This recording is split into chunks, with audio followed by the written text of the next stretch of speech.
Florent Pagny, ça fait 2 ans et demi qu'il nous a annoncé qu'il avait un cancer. Maintenant, Eh oui, déjà. il a eu des épreuves, hein, Florent Pagny, des moments où ça allait mieux, des moments où ça a rechuté. On a le sentiment aujourd'hui que Ça va mieux. ça va mieux. T'as des nouvelles? Ah oui, parce qu'on l'a vu sur scène déjà le 28 mai dernier. Il est allé sur la scène de l'Olympia rejoindre la femme d'Ibrahim Malouf, vous savez, qui est une grande chanteuse libanaise. Il a fait un titre avec elle. Et puis 2 jours plus tard, le 31, il était sur la scène de la salle Playel également. Et voilà, on le voit sur scène derrière vous. Et il a chanté Le Soldat.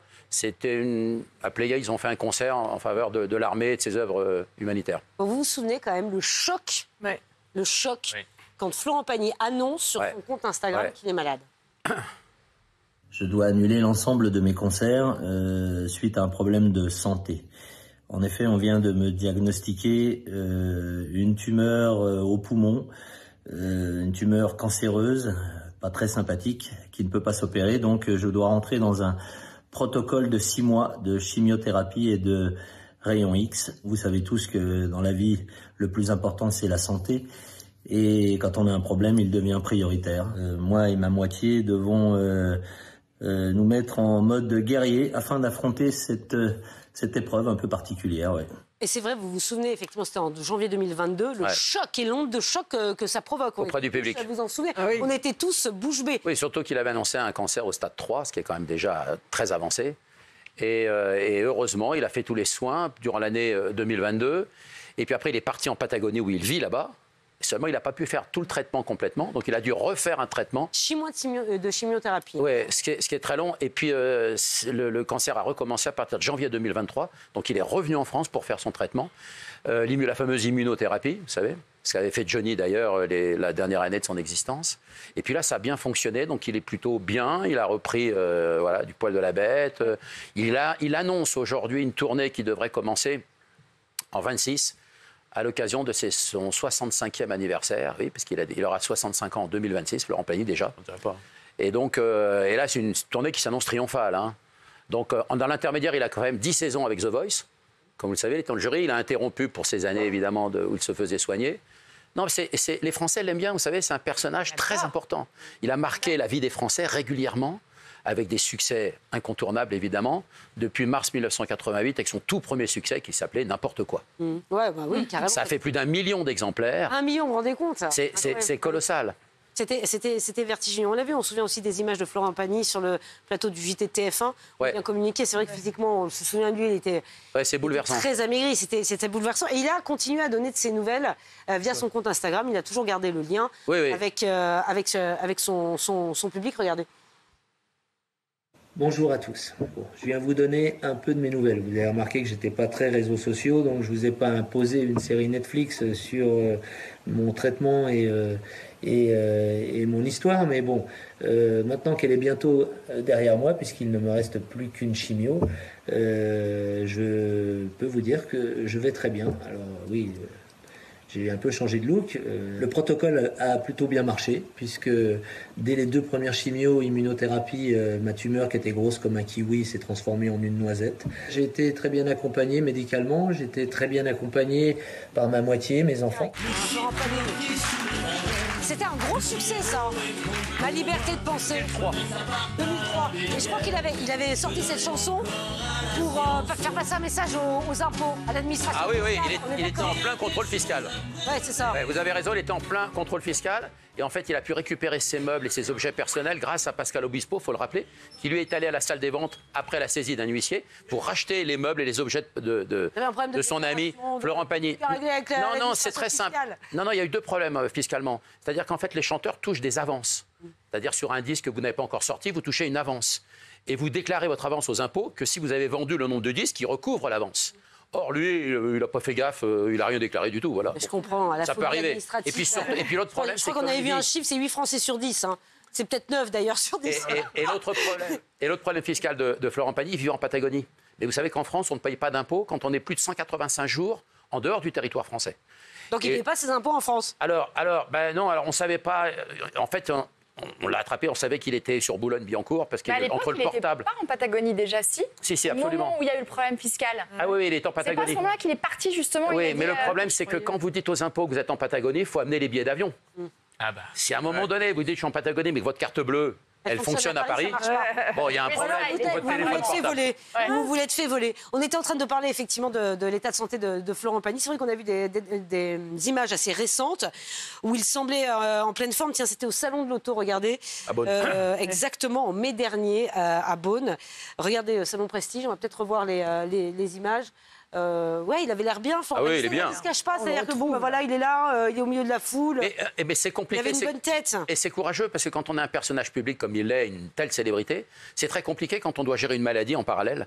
Où il faut toujours apparaître quand même un peu beau, un peu pour pas décourager un auditoire, un public et les millions de Français qui l'aiment.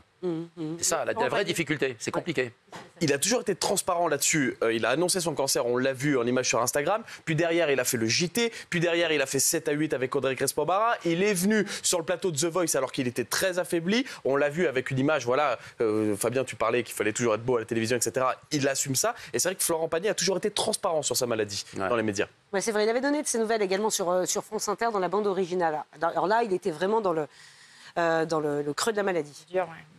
Bon, on t'embrasse et on te souhaite le meilleur, évidemment, tu le sais, on t'aime, Florent. Ouais, tout va bien. Je suis juste dans les contrôles et je continue à prendre bonne mine et je taille la route. Là, j'arrive du Portugal et je pars en Argentine. Et on sait que tu lâches rien. Voilà, t'es un champion, justement.